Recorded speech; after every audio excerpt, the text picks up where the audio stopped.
Hello everyone, my name is Gosala and I'm with the BBC Research and Development. Today I'm going to present you our research work which has the title Fast Versatile Video Coding Using Specialized Decision Trees. First of all, let me give you an introduction about this paper. Versatile video coding, or the VVC, is the latest video coding standard developed by the collaborative team between the ITU and the MPEG, the team also known as the JVET. So the standard was finalized in July last year. VVC can significantly reduce the bitrate requirements compared to previous video coding standards. For example, compared to HEVC, VVC can achieve the same objective quality for about 40% less bitrate.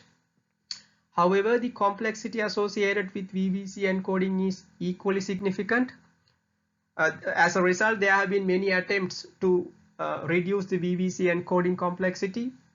And going in that direction, in this work, we also propose a machine learning based algorithm to speed up the VVC intercoding. And in doing so, we would first extract a number of features for each coding unit, and then we would eliminate some of the features which are basically redundant. And based on those selected features, then we would train a group of random forests, specifically for 3 split decisions and 17 block shapes. And once these trees are generated and the random forests are formed, then again we employ another filtering process where we would eliminate some of the trees within each random forest. And the filtering process is basically to improve the overall accuracy of a given random forest. And finally, we also propose a rule-based early termination criteria.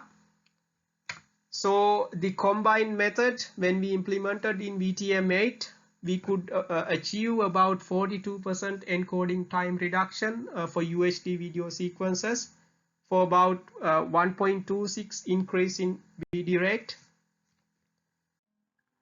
So just to give you an idea about the related work in this area, VVC test model, or the VTM itself, is equipped with few rule-based early termination criteria.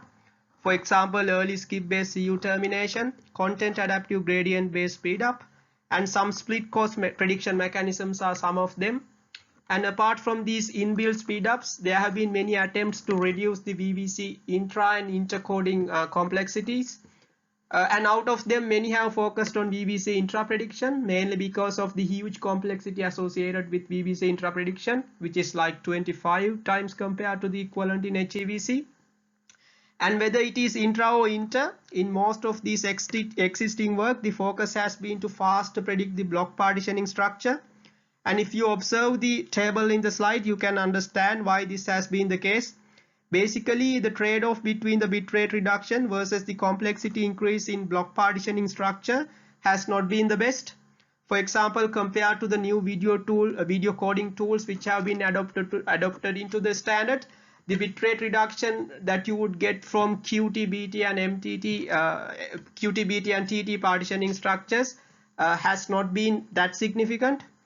And as a result, in this paper, we are also exploiting this weaker trade-off by proposing a machine learning based algorithm to fast predict the block partitioning structure in VVC.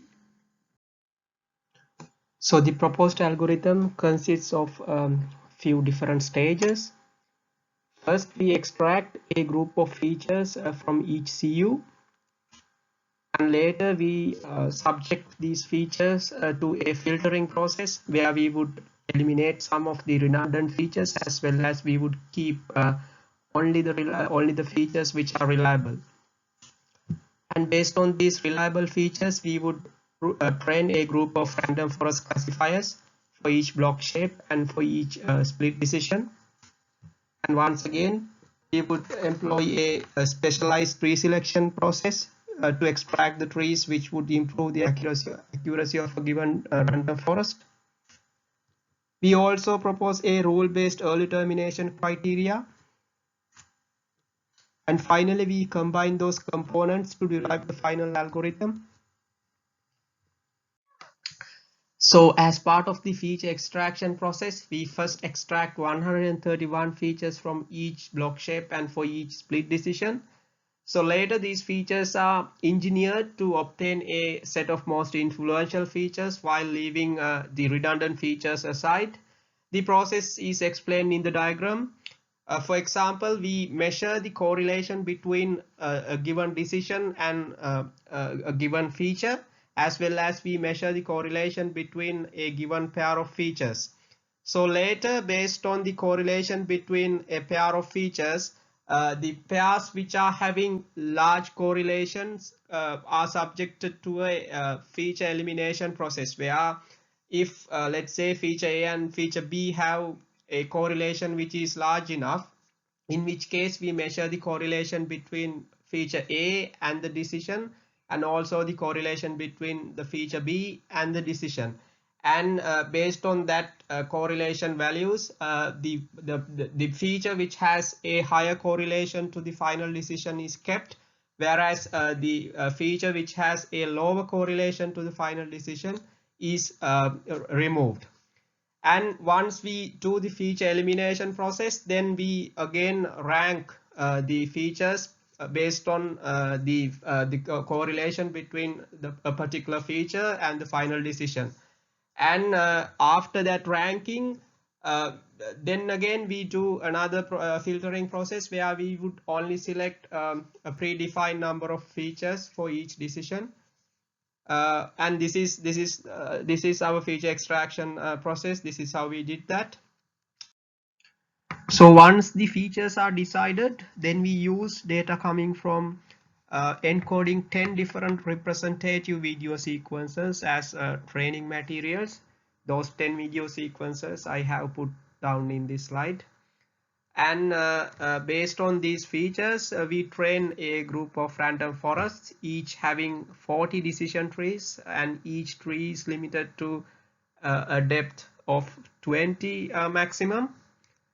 In addition to these features, we also feed the percentage error in RD cost between the right and wrong decisions as weights for each of the training sample. So once the trees are formed, then again we employ a filtering process. The motivation of the filtering process is basically to identify the trees which would contribute towards improving the accuracy of the overall random forest.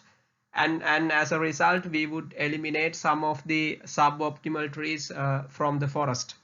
So the algorithm is described in this figure, which is fairly easy to understand. The basic idea is we would iteratively evaluate all the trees within a given forest, and during each iteration we would select one tree which would basically improve the accuracy of the subset of the trees which are already selected. And finally we would identify the subset of trees which has the highest accuracy within the overall set.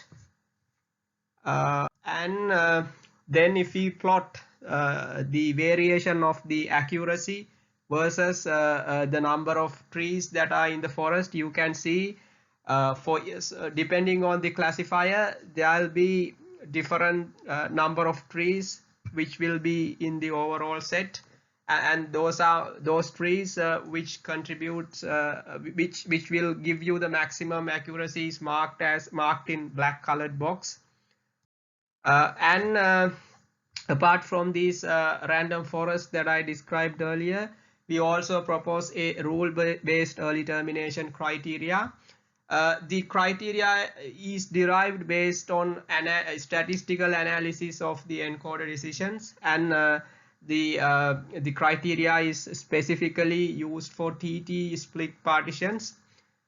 So the basic principle behind this algorithm, what we call the algorithm 2, is basically to avoid testing some of the ternary T splits, specifically when the best CU at the time is still a non-split mode within a relatively smoother region.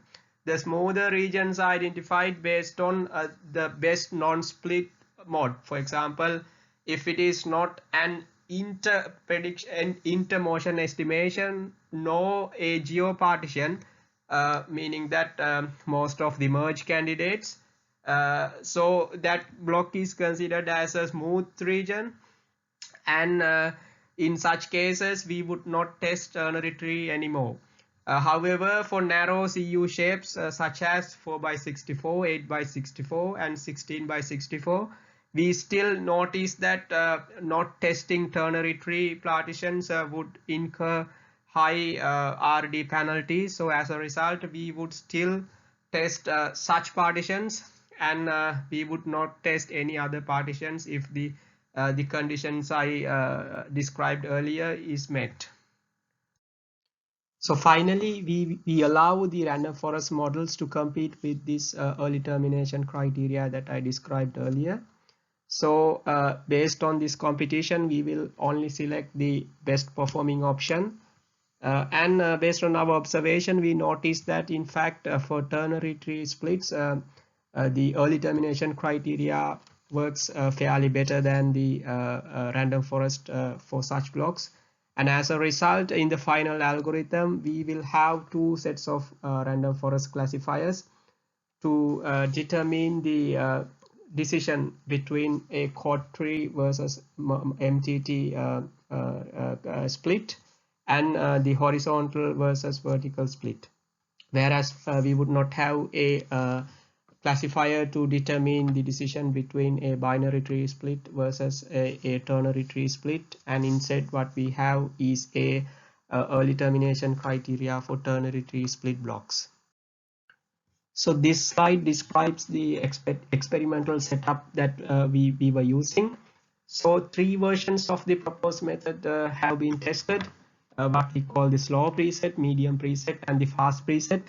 Each of these presets were obtained by changing the ratio between the number of trees which would vote in line with the overall random forest. For example, when we say 0.95, which means 95% of the trees would vote in line with the overall decision of the forest.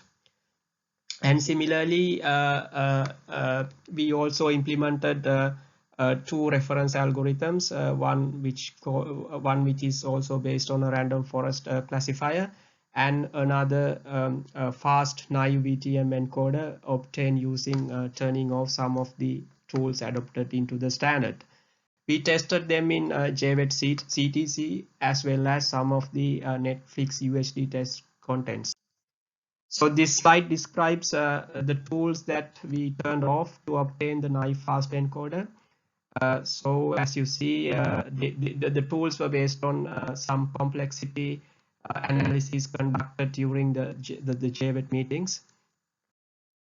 So this slide describes the obtained results for our three proposed methods as well as for the two reference methods. If you observe the proposed slow preset, which has demonstrated similar BD rate losses compared to the reference method. However, the time savings are much more significant compared to that reference method. Whereas the proposed medium preset, which has basically obtained very similar results compared to reference method.